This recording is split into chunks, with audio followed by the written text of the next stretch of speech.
Welcome back, everybody. Today, we're going to be diving into the world of social cognitive neuroscience. Ooh. It's basically, you know how our brains are wired for like all those really tricky social situations? Right. We're working with excerpts from this paper called Social Cognitive Neuroscience, a review of core processes. Oh, okay. It's a little dense, I'll be honest, but Yeah. we're going to break it down and make it super interesting. Yeah. Really, it's like we're peeking under the hood of your brain Mm-hmm. to see like what makes you tick, in social situations. I love that analogy. It's like Yeah. we're taking apart one of those high-tech social gadgets Right. to see all the circuits and the wiring, except we're talking about, brain regions and neural pathways. Exactly. And speaking of those brain regions, Yeah. the paper starts by diving into how we understand others. Okay. And it talks about these two key ways that we know a mind, Mhm. theory of mind and empathy. Interesting. What stood out to you the most in this section? Well, it's fascinating because we have these two distinct ways of understanding other people's minds. Okay. Theory of mind is like being a detective, Yeah. You're trying to figure out what is going on in somebody else's head based on their behavior. Almost like solving a puzzle, and we start doing this surprisingly early. Yeah, the paper mentioned that by age 4, Yeah, most kids have a pretty good grasp of this concept. exactly. It's pretty young to be playing like mental detective, right? It is, and even babies show these early signs of recognizing intentions and goals. Wow. There's research that shows that infants as young as 6 months old can pick up on those cues. So we're practically born with these social detective skills. That seems that way. That's so cool. But empathy is a different story. Yeah. Right? It's not about figuring someone out. Right. It's about feeling what they're feeling. Exactly. Empathy is more like stepping into someone else's shoes. Mm-hmm. So, think about the last time that you saw somebody get hurt. Did you wince, maybe even feel a twinge of pain yourself? Right. That's empathy in action. Yeah. What's really cool is that there's actually fascinating research showing that when people see someone else in pain, the pain areas of their own brain actually light up. Like on. So you're telling me that just by watching someone else in pain, Yeah. my brain is actually reacting Yes. as if I'm the one experiencing it. It is. It's like their brain is mirroring the experience of the other person. That's incredible. And it's not just limited to pain. Okay. Remember the Wicker study from 2003? I don't. The participants were watching other people smell something disgusting, and guess what? What? The same areas of their brain lit up as if they were smelling it themselves. Oh, that makes sense. Right. That's why I can barely watch those eating contest shows where people are scarfing down all that weird food. Right. My stomach literally churns. Yeah. Just watching, my brain's going, nope, not for me. That's a great example. Yeah. It highlights how deeply wired we are for empathy. But speaking of wiring, Okay. this paper actually goes into the specific brain regions Yeah. that are involved in all this social processing. Wow. It's we have a map of our social brains. That's pretty amazing. It is. Okay, so let's map it out then. Where do we even begin? Okay, well, two of the key players in this social detective duo are the dorsomedial prefrontal cortex, or DMPFC, Okay. and the posterior superior temporal sulcus, or PSTS. Those are some serious brain region names. I know, right? But tell me more about this social detective duo. It sounds intriguing. Okay, so think of the DMPFC as the thought decoder. Okay. That region is buzzing with activity whenever we try to figure out what somebody else is thinking. Oh, and Especially if it takes some mental effort, Right. Like when you're trying to decode your friend's cryptic text messages or something. Oh, so that's what's happening when I'm staring at my phone. Exactly. Try to figure out if they're being sarcastic. Okay, got it. The DMPFC is working overtime. Yes. So what about the PSTS, the other half of this dynamic duo? So the PSTS is all about action. Okay. It's like the action decoder. It's constantly analyzing these subtle movements and body language to help us understand what people are doing and why. Oh, so it's like the PSTS is picking up on all those nonverbal cues. Yeah. Like facial expressions, Yes, gestures. Exactly. Even if we're not consciously aware of it. It's like our brain's secret decoder ring for social interactions. Exactly. And this region actually links back to those early baby skills. Oh, wow. Recognizing biological motion that we talked about earlier. It's Right. all connected. This is so fascinating. It is. We've got the DMPFC decoding thoughts, the PSTS decoding actions. Yes. All of this is happening, and we don't even realize it. Right. Our brains are working so hard behind the scenes They are. to make sense of the social world. Yes. And we can't forget about the amygdala. Oh, yeah, the amygdala. You've probably heard this one. Of course. It's like the brain's alarm system. Right. Especially when it comes to like strong emotions like fear. Okay. So in social situations, it helps us react quickly to potential threats. That explains why my heart races when I accidentally bump into my boss at the grocery store. Right. Like, my amygdala is going, warning, Okay. warning, awkward social situation detected. Exactly. It's that quick, instinctive response Yeah. that helps us navigate those like potentially tricky situations. So we've got the social detective duo in the DMPFC and the PSTS, and then the ever-vigilant amygdala keeping us on our toes. Right. Are there any other key players in this social brain map we should know about?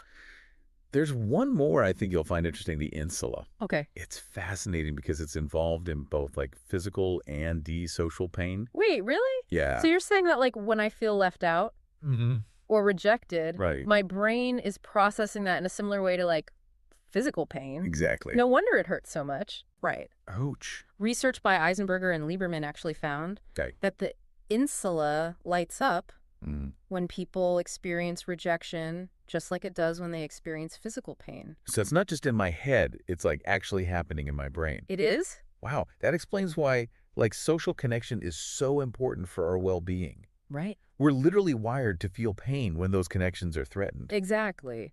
It highlights how deeply social creatures we are Yeah. and how those social experiences shape our brains. So we've been talking a lot about understanding others, Right. but what about understanding ourselves? Yeah. How does our brain grasp that concept of me? That's a great question. And it's funny you should mention that because the paper actually shifts gears Okay. to how the brain processes the self. Okay. And it turns out our brains have some pretty dedicated systems for this. Really? It's like we're all walking around with a little me headquarters inside our skulls. There's a lot going on in our brains to help us kind of build and maintain a sense of self. Mm-hmm. For example, think about recognizing yourself in the mirror. Oh, right. The paper mentioned that we don't actually start doing that until around age 2. Yeah. Do you remember when, like, your kids first recognize themselves in the mirror? Oh, I do. It's like a light bulb goes off. Right. It's fascinating because recognizing mom or other familiar faces actually happens much earlier, around like 9 months. Wow. So there's a clear distinction there between recognizing like familiar faces and understanding that one of those faces is actually you. That's so interesting. It is. I guess it makes sense that understanding the self kind of develops gradually over time. Yeah. We're not like born with this fully formed sense of me. Right. It's something that we build through experience and interactions with the world. And it's not just about recognizing ourselves visually either. No. There's also that weird, is this my hand feeling? Yeah, gosh, yes. Like when there's a delay on a video call and you're like, Right. your movements feel out of sync. I hate that feeling. Yeah. What is going on in my brain when that happens? So that's your right lateral parietal cortex, or LPAC, at work. Okay. It's involved in monitoring our body's position in space and detecting these mismatches between what we see and what we feel. So when I see my hand moving on the screen, but I don't feel that corresponding movement in my own body. Right. My LPAC is like, wait a minute, something's not right here. Precisely. And this region is actually also linked to out-of-body experiences, which are often described as a disruption in like the normal sense of self-location. Okay, that's getting a little too trippy for me. I know, right? So we've got the LPAC keeping tabs on our like physical sense of self. Right.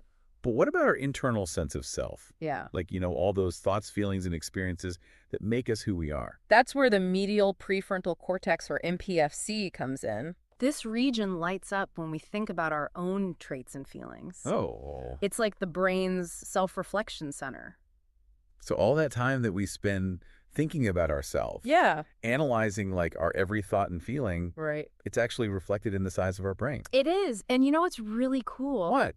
This area is actually bigger in humans Really? compared to other primates. Seriously? Yeah, research suggests that the MPFC is like disproportionately larger in humans. Wow. Perhaps because we spend so much time engaged in self-reflection. We're constantly thinking about ourselves, our motivations, our relationships. Right. It's a big part of what makes us human. Fascinating. So, all that time you spend thinking about yourself, Yeah. you actually have a larger brain region Okay. dedicated to that compared to other primates. That's amazing. But all this self-reflection can be exhausting, right? I know what you mean. Sometimes I just wish I could like turn my brain off Yeah. and stop overthinking everything. But it's not always about overthinking. Well, Our brains also play a crucial role in helping us control our behavior, especially those pesky impulses we all have. oh, you mean self-control? Yes. Tell me about it. I have a constant battle going on between my rational side and my inner impulse monster, Right. especially when it comes to like resisting that second slice of cake. We've all been there. Oh, for sure. The good news is our brains have a built-in control network Okay. to help us tame those inner monsters. I like that. And the key players here are the dorsal anterior cingulate cortex, or DACC, Okay. and the lateral prefrontal cortex, or LPFC. Okay. Those names are ringing a bell, but refresh my memory. What exactly do those regions do? Okay, so think of the DACC as like the alarm system. Okay. It's detecting conflicts Right. between our goals and those tempting impulses. Okay. So let's say your goal is to eat healthy, Yeah. but you're craving that cake. Right. The DACC is going to flag that conflict and send a signal that some self-control is needed. Okay, so then the LPFC steps in as like the brakes, right? It's the voice of reason reminding us of our goals. Right. Helping us stay on track. The LPFC is like the executive function center, Okay. helping us plan, make decisions, and resist those tempting distractions. So it's a constant back and forth Yes. between the DAC is pushing us toward like immediate gratification and the LPFC trying to keep us focused on the long game. Exactly. No wonder self-control can feel so exhausting.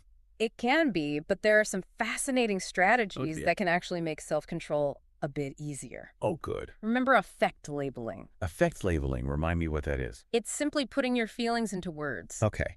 So instead of trying to like suppress or ignore a negative emotion, Right. you just acknowledge it and describe it. Okay. And research shows that this can actually calm down the amygdala's emotional response. So if I'm feeling stressed, Yeah. I should just say to myself, I am feeling very stressed right now. Exactly. That's it. That's the idea. Wow. The act of labeling the emotion seems to shift the processing from the emotional amygdala to the more cognitive LPFC, Interesting. giving you more control over your reaction. So you're telling me that just putting my feelings into words can actually change my brain activity. It can. That's mind-blowing. I know, right? I could see how this could be helpful, Yeah. especially if you're someone who struggles with like strong emotions, Right. or tends to overthink things. Exactly. And it connects to a larger point about Okay. how our brains are wired for social living. We're constantly interacting with others, and those interactions really shape who we are Yeah. and how we behave. Speaking of social interactions, earlier we talked about mirror neurons. Yes. And how they might help us understand other people's actions and intentions. Those are still blowing my mind. I know, they're pretty amazing. They are. These incredible brain cells fire both when we do something Right. and when we observe someone else doing the same thing. So if I see you yawn, Yeah. my mirror neurons might fire as if I'm yawning myself. That's one theory. And that could be why yawning is so contagious. It could be. It's still a bit of a mystery. Right. But it suggests a powerful link Yeah. between our own actions and our perception of others. That's like we're wired for empathy and social connection from the very beginning. It seems that way. But it's not all sunshine and roses, right? Unfortunately not. Social pressure can be a real thing. It definitely can't. The paper mentions some conformity studies Okay. using brain imaging, and the results are pretty fascinating. Okay. These studies show that when people go against the group, even if they know the group is wrong, Right, yeah. it triggers activity in the DACC. Oh, wow. So conforming to the group, even if we disagree, might actually reduce that feeling of conflict in our brains. It seems that way. And it makes sense from like an evolutionary perspective. Right. In our ancestral past, being part of the group was essential for survival. Yeah. Going against the grain could have been literally life-threatening. So that deep-seated need to belong is still wired into our brains today. It is. That's pretty powerful. It makes you wonder how much of our behavior is driven by these ancient neural circuits Yeah. versus our own individual choices. That's a great question and one that researchers are still exploring. For sure. But it's not all about conformity and social pressure. Right. The paper also talks about how our brains reward us Okay. for fairness and cooperation. Oh, that's good to hear. It is. So it's not all doom and gloom Not at all. when it comes to social interactions. A study by Tabivnia and colleagues actually found Okay. that when people experience fairness in social interactions, it activates brain regions associated with reward and motivation, Interesting. like the ventromedial prefrontal cortex, That's it. the ventral striatum. So it literally feels good to be treated fairly. It does. That makes so much sense. Right. We're wired to seek out fairness and cooperation Yeah. because it feels good. Yes. And it helps us build those strong social bonds Exactly. that are so crucial for our well-being. Like our brains are like constantly, weighing the costs and benefits Yeah. of social interactions and trying to figure out like the best way Right. to navigate this whole complex social world. It's a constant dance Right. between our innate wiring and our own individual experiences. This whole deep dive has been mind-blowing. I know, right? It's amazing to think that all these like complex social processes, Yeah. understanding others, developing a sense of self, controlling our impulses, navigating social pressure, Right. all boil down to like, the firing of neurons in these specific brain regions. It really is. And the more we learn about these systems, the more we understand about ourselves and Yeah. the social dynamics that shape our world. It makes you wonder though, doesn't it? It does. Like how much of our behavior is truly driven by our own conscious choices Right. versus these like ancient neural circuits Yeah. that have been shaped by evolution over millions of years. That's the million-dollar question, isn't it? Right. Nature versus nurture playing out in the circuitry of our brain. It's like we're all walking around with these like incredibly complex social machines inside our heads. Yeah. And we're just beginning to understand how they work. Right. What stood out to you the most in this paper? Well, for me, the distinction between like internally focused and externally focused processing Okay. was particularly intriguing. Yeah. It seems that our brains have these distinct networks Mm-hmm. for reflecting on our own inner world Right. and for processing information from the outside world. That is fascinating. Do you think we tend to favor one mode over the other? That's a great question. Like, are some people more focused on people's outward actions, while others are more focused on trying to figure out their inner world? I think this deep dive gives us some clues. Yeah. Maybe if we're more drawn to empathy and understanding other people's feelings, Okay. our medial prefrontal cortex might be more active. Mm-hmm. And if we're more analytical Right. and focused on observable behaviors, Yeah. our lateral regions might dominate. Interesting. It would be interesting to see if like future research explores these individual differences Yeah. in processing styles. I'd love to see that research. Me too. It would be so fascinating to know Yeah. if there are certain personality types or even career paths that are associated with these different social processing styles. Right. Like maybe therapists and counselors Right. are more tuned into those internal processes, Mm-hmm. while scientists and engineers are Right. more focused on external observation and analysis. I can see that it would make sense that different skills and professions Yeah. would rely on different aspects of social cognition. But ultimately, we all use both internal and external processing to navigate the social world. So to recap our mind-blowing deep dive today, Yes, it seems that we have dedicated brain systems for navigating the social world, we do. from reading minds to controlling our own reactions and everything in between. And as we learn more about these systems, we gain a deeper understanding, not only of ourselves, but also of the social dynamics that shape our world. Well, this deep dive has given me a lot to think about. Me too. I'm suddenly very aware of like all the complex social processing going on in my brain right now, It is amazing, isn't it? even in this simple conversation. We take our social skills for granted, but there's so much happening beneath the surface Right. to make those interactions possible. I feel like I need to go meditate now That sounds like a great idea. and let all this new information sink in. A little mindfulness never hurts. Oh, it doesn't. Especially when you've just had your mind blown by social cognitive neuroscience. Food for thought, listeners. What kind of social processor are you? Yeah. Do you tend to focus more on people's outward actions? Or are you always trying to figure out their inner world? Right. Maybe this deep dive gives you some clues. Share your thoughts. We'd love to keep this conversation going until next time. Happy brain exploring.